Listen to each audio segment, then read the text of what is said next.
this next part is kind of just random questions that have come up from other physio students and from myself.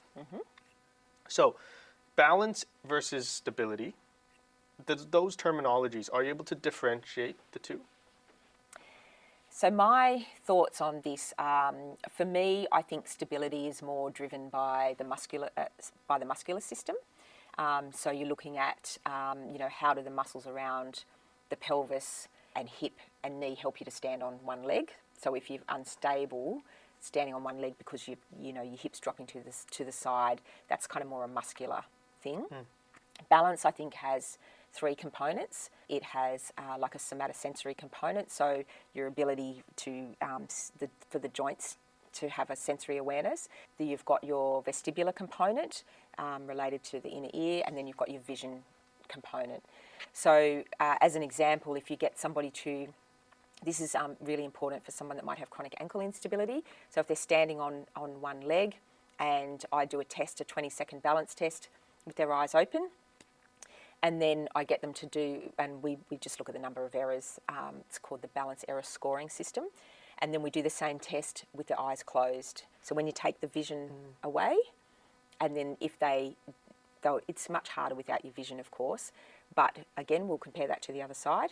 So the vision gives you feedback for your balance. I would call that balance, I wouldn't call that stability. Okay. So the stability, I would talk about the muscular component, and the balance, I would talk about those other 3 components. Yeah. And so if I want to improve someone's sensory awareness coming from their ankle, knee, and to a degree their hip, I would do eyes open, eyes closed, and and look at it that way. Yeah. All right. Thanks for clarifying that. The other question that has been asked is the weak VMO and knee pain.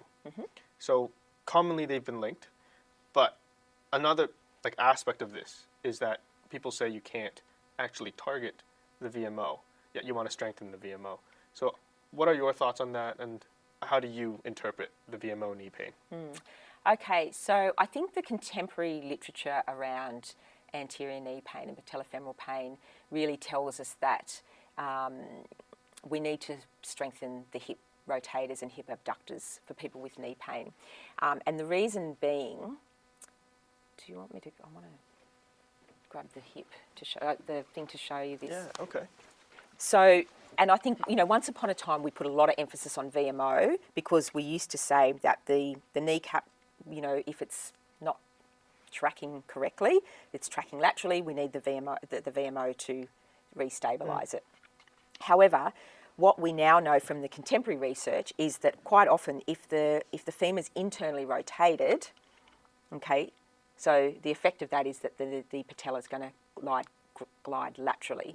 So to fix that rotation of the femur, we need to look at the hip external rotators and the hip abductors, and therefore you get a better positioning of the hip, so that the kneecap sits a little bit more comfortably in that trochlea.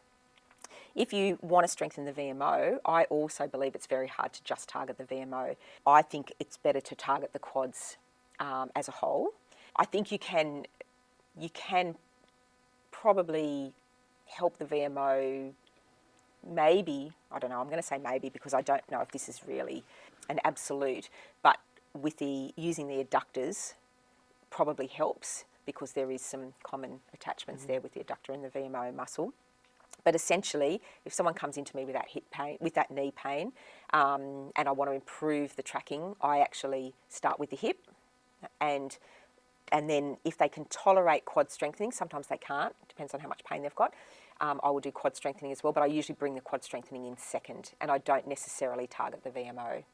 Okay. Yeah, usually just targeting the hip is enough to improve it. Yeah. Yeah, and you also want to look at not just the strengthening component, but you want to look at the movement quality. So you even just watching them squat so that they're not internally rotating the hip and causing the kneecap to slide that way. Yep. Okay, so yeah, I'm not a VMO specific practitioner. Okay. Yeah. Cool. Again, thanks for clarifying That's that. all right. Another question, which I've asked before on this podcast, is surrounding manual therapy. At uni, they tell us the research is weak to moderate, but a lot of the clinicians that I've talked to quite enjoy manual therapy as a treatment technique just purely based off the fact that it's a good pain relief, also patient expectations as well. What's your take on that? Yeah, well, I think the first thing is to find out the patient's goals. So if the patient says, oh, my goals are I'm going on holidays and I really need some exercises to take with me while I'm on holidays, of course you're not going to use manual therapy. Even if I think that they could do with some manual therapy, I really want to align with the patient's goals. If they come in and they're in pain and they said, oh, I just really can't put up with this pain and I need some relief, and they've got high tone, through the particular muscles around the area that they're complaining of, then I think manual therapy is very appropriate because it can relieve pain. And we know when we touch somebody and we might treat the muscles or treat the joint, as we were talking about treating the hip joint with the seat belt, and then we reassess them and they feel better, I think the patient gets a better experience of being with you as the physio. However, I do always talk to my patients about the manual therapy and massage being a short-term relief, and in terms of longer-term management, that there are other strategies that will be important, such as exercise or maybe some postural change or some ergonomics or something else that if I think it's contributing to what's causing it. I think that if you get into that habit of just lying down and massaging or mobilising somebody without really understanding what's going to give them the longer term relief, then I think that that's not great practice. So I use manual therapy. I actually use it quite a lot, and I think the patients like it, they expect it, but I think it's our role to educate them that may not give them the long-term benefit that they need. Yeah, okay. Yeah. Cool. I think it's not. I think touching your patients is if they trust you, you develop that kind of trust and therapeutic alliance with them. Okay. Cool. Thanks for that as well. In our prior episodes, we've done a lot with force plates, dynamometers. I'm just curious as to how you find you use the technology in your practice. Yep. And the second part to that question is, you normally set values like target outcomes. We want this numerical value. How do you get that value? Okay, so what I tend to do, so if I'm using a handheld dyno or we've got a force frame, we're very lucky to have a force frame here, and the force plates, limb symmetry is a big thing, obviously. So if we're looking at, say, quadriceps strength, we've got a pull dyno that we use for that, and we're going to compare left to right. So we want them within the 90%, closer to 95% limb symmetry. We can also look at normative data, or, I think when you've been doing the testing for a long time and you've got a pretty good idea of, what an 80-kilo rugby player should be able to do on a dyno, so you can kind of make an assessment as to whether they're a bit weaker than they should be. But there is some good normative data in the literature that you can look at as well. An example is I had a tennis player who was an elite 18-year-old tennis player who had a shoulder injury. So when he was returning to play, we used the force frame at looking at his external internal rotation. There's some good work by a physiotherapist called Anne Cools, and she has a lot of normative data for adolescent overhead athletes. So I was using his data and comparing it to what his age group in tennis players, like that data is available, and I knew that he needed to be up to around, between 150 and 160 newtons for his internal rotation. So we would use that as his goal setting, as well as looking at symmetry with the other side. However, for the upper limb, there's obviously going to be differences between dominant and non-dominant side that we take into consideration. Yeah. Okay. Cool. That's like a cherry on top of all the force plates and dynamometry we've done. Yeah. Okay. The next question I have is regarding shin splints. So I guess to preface, it would be great for you to kind of explain what shin splints are in your words, but also if it's safe to exercise through shin splints as well, because shin splints, to my understanding, can develop into like a stress fracture. So where's that kind of fine line of exercising through that? Okay. So this isn't a short answer, all right? I'm going to give you a short answer, but there isn't really a short answer to this question, but I understand that it is something that a lot of physios, patients will ask their physios this. So shin splints is a painful condition. The most common area to get it is, shin splints is probably an umbrella term, and underneath that umbrella, the most common thing you would have would be medial tibial stress syndrome. And that can be the soft tissues, like the periosteum onto that medial side of the tibia becoming inflamed. And again, it's usually a load-related injury, so increasing running. It can be, poor mechanics or poor footwear may also contribute to it, but essentially it's a training error. So usually it starts off as a soft tissue injury, but it can cause a breakdown of the bony tissue as well, causing bone stress. If you kept running through it and you didn't change your load, or you didn't change your shoes, or your mechanics was working against you, then it could then go on to develop a stress fracture. Now, if that's on the medial side of the tibia, that's the type of stress fracture that we would call a low-risk stress fracture. So it needs rest and treatment, but it doesn't need crutches or a long-term wearing a boot or non-weight bearing. If they get a stress fracture developing on the front of the tibia, that's a high-risk stress fracture. And the reason is because it's kind of the part of the bone that if you put any stress on it like that, it opens up the stress fracture. And if that's ignored and run through, that can cause a frank fracture. So it's a serious stress fracture if it's on the front of the tibia, and that would be non-weight bearing and in a boot and treated as a serious injury. So in terms of can you run through it, I think that needs to be a decision that's made once you've actually had it properly assessed by a physiotherapist or sports medicine doctor, with or without imaging. Imaging may be appropriate if you're suspecting an anterior. Certainly with an anterior stress fracture, an X-ray can show that. It's a thing called the dreaded black line, and the dreaded black line is on an X-ray where you see a black line through the front of the tibia, which is the sign of a stress fracture in the anterior cortex. If they've got a medial, if you suspect a medial stress fracture, then the best test for that is an MRI. The gold standard is an MRI. Yeah, because you won't see it on an X-ray. Right. Okay. And so the shin splint presentation, depending on the location, the pain will be different as well before it becomes a stress fracture. Is that understanding correct? Yeah. So this if it's a soft tissue. So the periosteum becomes painful and swollen through there, then that's always going to be through that medial tibia. The same area as a medial tibial stress fracture. So the area is common, and it can be a continuum. So it progresses on to become a tibial stress fracture or stress reaction. The location is different for the anterior cortex. It's directly on the front of the tibia. Right. Okay. Yeah, and usually in the mid to lower 1/3 is where they'll get it. You've talked about how it can be a load thing, technique thing, footwear. Does one prefer like the anterior side or the medial side, or is it purely random? I think the anterior one is load related. Okay. Yeah, definitely. Yeah, it's just lots of running. It's usually someone who's training for some race, a half marathon or a marathon. Maybe they haven't even really done a lot of running before, and the way their mechanics are probably contribute to it, but they might be doing a lot of increase their speed work, increase their distance, ignoring the fact that they've got pain in the front of their shin because they've got this race, so they just keep pushing until the pain's bad enough that they think I need to have it looked at. Okay. Yep.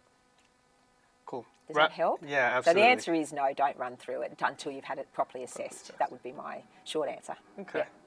All right, wrapping up this random questions section, there's an anti-gravity treadmill over there. Yep. It's the first I've come across in person. I've read a lot about it. I've seen a lot of social media stuff regarding the anti-gravity treadmill. In your practice, how often do you use it? So me personally, I probably use it with my patients. It depends what I've got, but maybe every week or every few weeks. This treadmill is used every single day in this clinic. So someone in the clinic, whether it's one of the physios or one of the exercise physiologists, are using it, but also it's available for people from outside to book in. So other physios or doctors from around might refer their patients in to come on the anti-gravity treadmill, and some of the sports teams bring, so like sometimes the Wallabies or Waratahs might come in and they'll use the machine. Okay. It's great for returning to running sooner than you can run outside. Yeah, so I guess that leads me into my next question of when is it most optimally used? Yep. And also when is it kind of contraindicated or unnecessary to use it? So first of all, say it's unnecessary if the patient can already run outside. If we know that they're already fit enough and the injury as it is at the stage where they can run outside, we don't need to start them on the AlterG. Where it's best used is where someone's come off knee surgery or ankle surgery, or even back surgery, but we use it a lot for the ACLs, and we don't want them fully loading. So, but they can get back to running a little bit sooner by the anti-gravity treadmill fills up with air. We can set it to a certain body weight. So, for example, once it calibrates to 100% body weight, then we choose 60%, 70%, which means you don't have the same forces going through the joints when you're running. So it's ideal for people who we don't want to be 100% body weight running. Okay. But just to build off of that, the 60 to 70, 80%, how low of a body weight will you go? I would never go below 60%. I normally start around 70 for most of my patients, so just 30% off. Yeah, I think if you were thinking of using it less than that, like 50 or below 60%, I'd put them in water. If they were that weak that they had to go that low on that, I'd put them in a pool and have them walking in a pool. Yeah. As an alternative. Obviously, mechanics change with body weight. Yes. So, at what point does your mechanics just not equate to normal running if you use the anti-gravity treadmill? As in what percentage? Yeah. So would 70% be a good mimic of on-land running? I actually don't know the answer to that. I don't know if that's ever been looked at on a video analysis. Okay. It may well have been. I'm not aware of it. Certainly as you go up to, and we obviously try to get them up, to 80, 90% fairly quickly, as long as it's, appropriate, which would equate closer to normal running mechanics. Mm-hmm. It's certainly, it doesn't feel like normal running. Like, have you ever been on one? No. No, well, you can go on it if you like. Yeah. It doesn't feel like normal running. You definitely feel lighter. You're up on your toes more in the AlterG than you are on a... so I would say that it doesn't equate to normal mechanics, but it is a really good way of getting that running feeling and turning your legs over without having your full body weight. Awesome. Yeah. Could we hop on that thing and kind of you show me how to set it up, how it works? Awesome. Yep. Cool. Absolutely. Thanks, Claire. Yep. We're going to find the right pair of shorts for you. This will be too big, I think. So you have to wear these special shorts. There we go. So can you slip your shoes through there? Facing that way or the other way? Oh, so sorry, that's the back.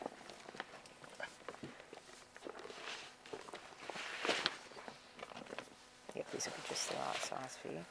And you've got to pull up over your shorts.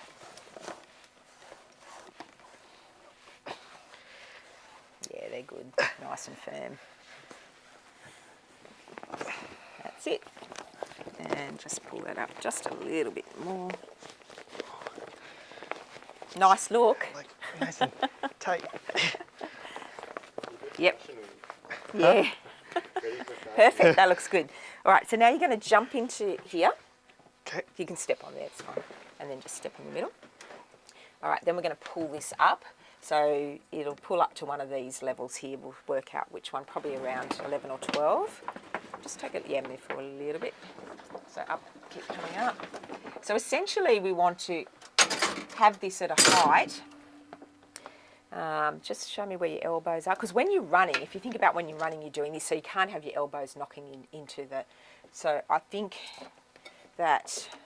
Let's take it up one more. So just undo that. Take it up one level, go up to 12. Now lock it.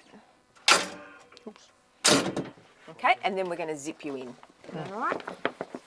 So this here, we have to attach to this. It goes in there. Oops. And then that zips. Okay, so you'll need to just keep zipping that around. That's it.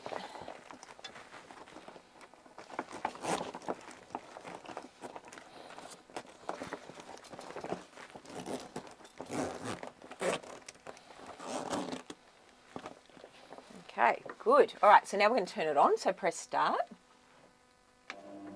Okay, so it's going to start, so this is just calibrating your body weight, okay? So it can work out how much you weigh and how much air needs to go in. So when that gets to 100, it'll just show 100. That means 100% body weight, and then we'll adjust it to what we want you to run at. Okay, got it. Oh. Yes, feels very strange, doesn't it? What does it feel like? It's just really like I'm lifted at the moment. Yes, it lifts you up. Yeah. It's filling up with air, I think. Yeah. So now it's 100. So let's put you on 80% body weight. So if you press minus till it comes down to 80. Okay. And then just press start. And then we'll start. You're moving? No. Oh, sorry. Press Speed? speed. Oh, there it goes. Yep.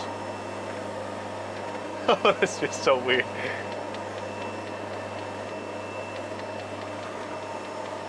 So just start walking. So maybe go up to about 5. And just go for about a minute on 5 to 6. Or 4. You've been very cautious. Okay. That's it. It feels like I'm very bouncy. Yes, you do feel very bouncy. I don't feel like I have a lot of hip control because I feel like I'm shifting everywhere. Okay, I feel like so I'm walking on my toes. What would you like to run at? Like about 8? Yeah, that's what you tend to feel. It's lifting you up. So do you want to run at around 9, 10? Yeah, sure. So start at 9 and then build up and then go 10 or whatever you're comfortable running at.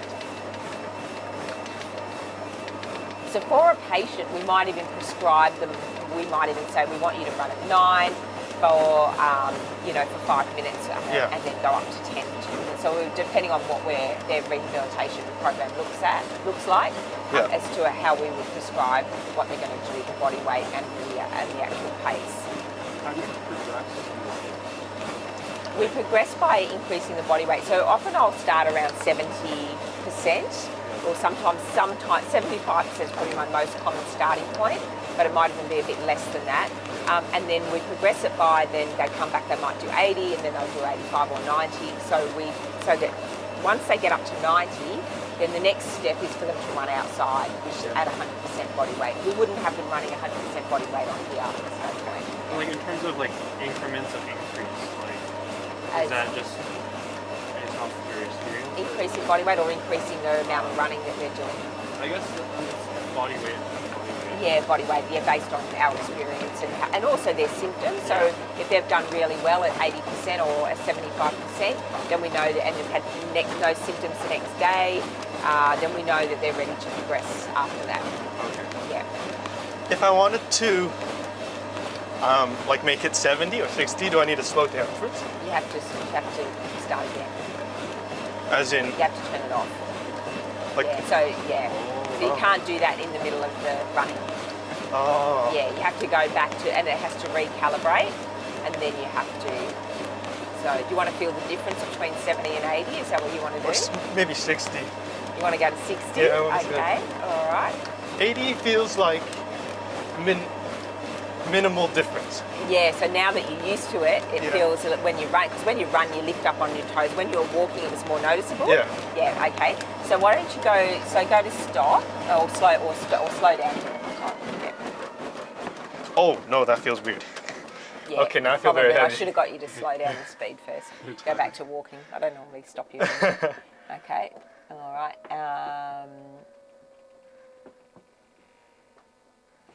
So just let it deflate. Maybe press start now and see what happens.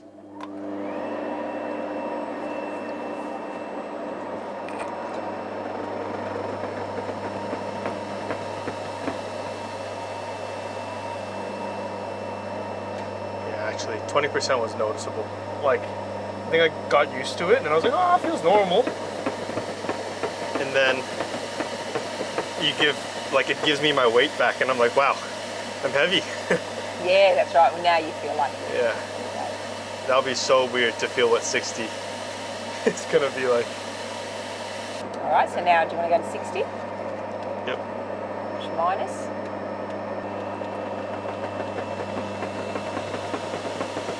You'll really notice it on the walking. It'll lift you right up. Yeah. Okay, now you can press your speed.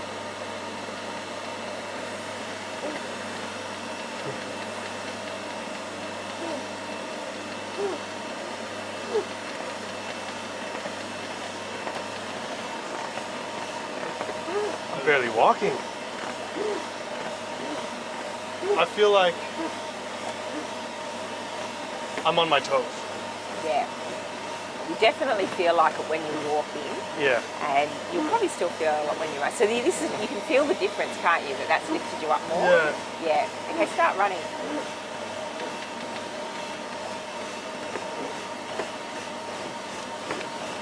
Oh, wow. Wow. This must be what it feels like on the moon. Yeah, that's right. Running on air. Yeah, I'm barely doing anything. I'm not even really pushing off.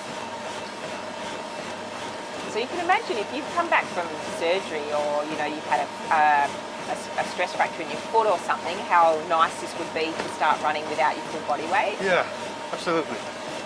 Or you've had one of those dreaded shin splint stress fractures in your tibia. Yeah. Wow. It's interesting because I feel like I don't have much lateral control Yeah. because I can't plant my foot. Yeah. Ah, super cool.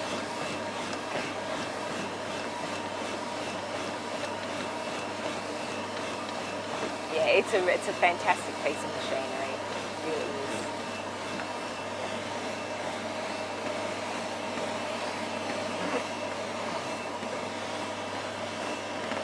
Yeah, awesome. And it's got all the incline as well, the whole thing. Yep. Okay. Good. All right, so Stop. Stop. Get you out of there. Oh, Back I to feel so reality. heavy.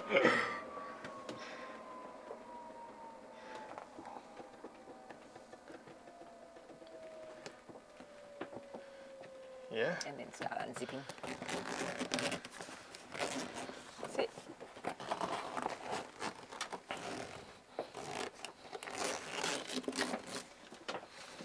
Good. And then down you go.